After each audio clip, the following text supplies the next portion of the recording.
তুমি এখনো বেনামাজি, এখনো সকালবেলা তুমি ঘুমাও, এখনো তুমি আল্লাহকে ভুলে আছো, এখনো তোমার কাছে তওবার কথা তোমার চিন্তাতে আসে নাই। তুমি অনেক কিছু হতে পারো, তুমি মুসলমানের কাতারে থাকবা না। তুমি অনেক কিছু হতে পারো, তুমি ইসলামের কাতারে থাকবা না। যারা নামাজ পড়ো না, তুমি টের পাও না, মসজিদের দরজা তোমার জন্য বন্ধ হয়ে যাবে। তুমি মনে রেখে দিও, মসজিদের সাথে তোমার সম্পর্ক তোমার হয় নাই, তুমি জান্নাতের দরজাও তুমি খুলতে পারবা না।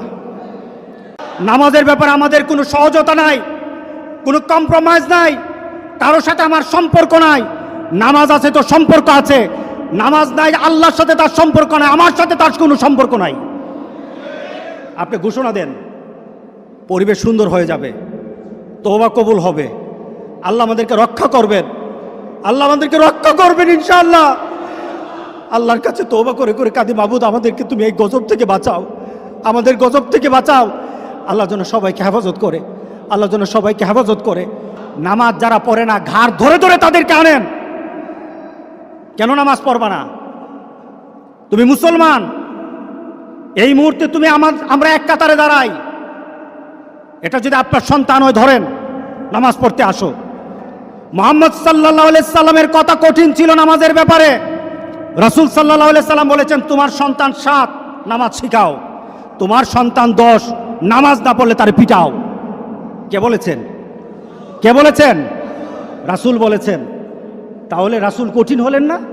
নামাজের ব্যাপারে কঠিন না? নামাজের ব্যাপারে আমরা কখনো সহজ হব না। সুতরাং আমার রাসূলের কথা হলো, তওবা তো তখন পর্যন্ত। আমার আল্লাহ বলেছেন, লাইসাতিত তাওবাতু লিল্লাযিনা ইয়ামালুনা সাইয়্যাত। একটা মানুষ পাপ করার পর সে তওবাটাকে লেন্দি করে, তওবাটাকে সে দূরে সরিয়ে দেয়, মনে করে এখন না আরো পরে তওবা করব, খালি পরে করতে থাকে, তার জন্য তওবা নাই। হাত্তা ইদা হাদরা আহাদাহুমুল মাউত, যখন মৃত্যুর দুয়ারে চলে যায়, যখন সে কোয়ারেন্টাইনে চলে যায়, যখন সে আইসিইউতে যায়, তখন বললে ইন্নী তুবতুল আন, এখন তওবা করতেছি। আল্লাহ বলেন, এটা আমার কাছে তওবা না।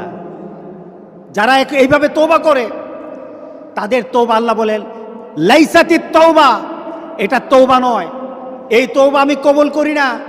রাসূল সাল্লাল্লাহু আলাইহি সাল্লাম বলেছেন, মা লাম ইয়াতাগারগির, যখন গড়গড় আরম্ভ হয়ে যাবে তখন আর তওবা কারো কবুল করা হবে না। গোটা পৃথিবীর মধ্যে কিন্তু গড়গড়ার পর্যায়ে চলে আসছে। এখনই আমাদেরকে ফিরে আসতে হবে, আপনাদেরকে একটা সুন্দর পরিবেশে চলতে হবে।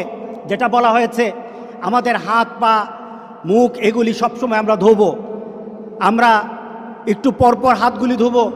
আমরা যখন হাত ধুইতে যাব, আমরা হাত ধোবো না, আমরা উজু করে নেব, ঠিক না? আমরা কি করে নেব? উজু করে নেব। মোমেন কখনো কি থাকে না, নাপাক অবস্থায় থাকে না। কারণ আল্লাহ বলেছেন, যারা মুতাতাহিরিন, যারা পবিত্র থাকে, আল্লাহ বলেন আমি তারে ভালোবাসি, আমি তারে ভালোবাসি, আমি তারে ভালোবাসি। আল্লাহ আকবার। সুতরাং আমরা কি করব? হাত মুখ সবসময় ধোব। এখন ধোয়াটা হবে আমাদের উজু। বাথরুম থেকে আসলেন উজু করবেন, যখন খাওয়া দাওয়াতে বসবেন হাত ভালো করে ধোবেন। আপনি নামাজ পড়বেন, 5 ওয়াক্ত নামাজ 5 বার আপনার জন্য উজু। আপনি যখন কোরআন তেলাওয়াত করবেন তখন উজু। আপনি চিন্তা করলেন এখন আমি একটু ইবাদত করবেন, উজু করে নেন। আপনার জন্য বারবার উজুর মাধ্যমে আল্লাহকে সন্তুষ্ট করার একটা পরিবেশ আপনার দেহের মধ্যে সৃষ্টি হয়ে যায়। আত্মার পবিত্রতা তওবা, দেহের পবিত্রতা হলো উজু। আল্লাহ যেন সবাইকে করার তৌফিক দান করে দেয়। দ্বিতীয়ত, সফর বন্ধ করে দেন। এই বাড়িতে বেড়াতে যেতে হবে, ওই বাড়িতে যেতে হবে, বন্ধ করে দেন। এটা নাজায়েজের কিছু না, শরীয়ত বিরোধী কিছু না। রাসূল সাল্লাল্লাহু আলাইহি সাল্লাম বলেছেন, এই ধরনের পরিবেশ হলে এক এলাকায়, যে এলাকায় হয়েছে ওই এলাকায় ঢুকবা না, আর ওই এলাকার মানুষ বের হবে না। এটা রাসূলের কথা। এখন মহামারী কোনো এলাকায় নাই, গোটা পৃথিবীতে হয়ে গেছে। বের করে যাবে না, ওই এলাকায় গেলে বাঁচা যাবে। মহামারী হবে না, এমন কোনো জায়গা বাকি নাই। গোটা পৃথিবীর সবটাই এখন মহামারীর স্থান হয়ে গেছে। বাঁচতে হলে নিজেকে একটু কন্ট্রোল করে আল্লাহর কাছে সাহায্য চাইতে হবে। কার কাছে সাহায্য চাইতে হবে? আল্লাহর কাছে। দ্বিতীয়ত, বাজারে দরকার আছে, বাজার আপনি যাবেন, তবে স্বভাব সুলভ বাজারে যাওয়া হবে না। স্বভাব সুলভ বাজারে যাবেন না। স্বভাব সুলভ কি? মন চায় বাজারে যান, মন চায় আড্ডা দেন, মন চায় চারশোলে বসেন, মন চায় দোকানে গিয়ে বসে থাকেন, এটা আর হবে না। কি বলেন? একটা সুস্থতা পরিবেশ ফিরিয়ে আনতে হবে। কি করতে হবে? আপনি আপনার ঘরেই থাকেন, আল্লাহর কাছে কাঁদেন। আপনি হেঁটে চড়ে, আপনি বাজারে আড্ডা দিয়ে, আপনি আরেক বাড়িতে গিয়ে আপনি তো তওবা করতে পারবেন না। আপনি ঘরের কোণে বসে থাকেন, আপনি দেখবেন চোখ দিয়ে পানি চলে আসবে। ফ্রান্স থেকে একটা ছেলে ফোন দিল আমাদের গ্রামের, মাসুদ নামে। সে বলতেছে, হুজুর আমাকে মাফ করে দিয়েন। বাহির থেকে যতগুলি ফোন আসতেছে শুধু মাপ চায়। আমি বললাম, তোমরাও আমাকে মাফ করে দিও, আমাদেরকে মাফ করে দিও। হুজুর ঘরের মধ্যে আটকে আছি, বের হতে পারি না, দরজাটা খুললেই পুলিশ, দরজা খুলে বের হলে পুলিশ ধরে নেয়, ঘর থেকে বের হতে পারি না।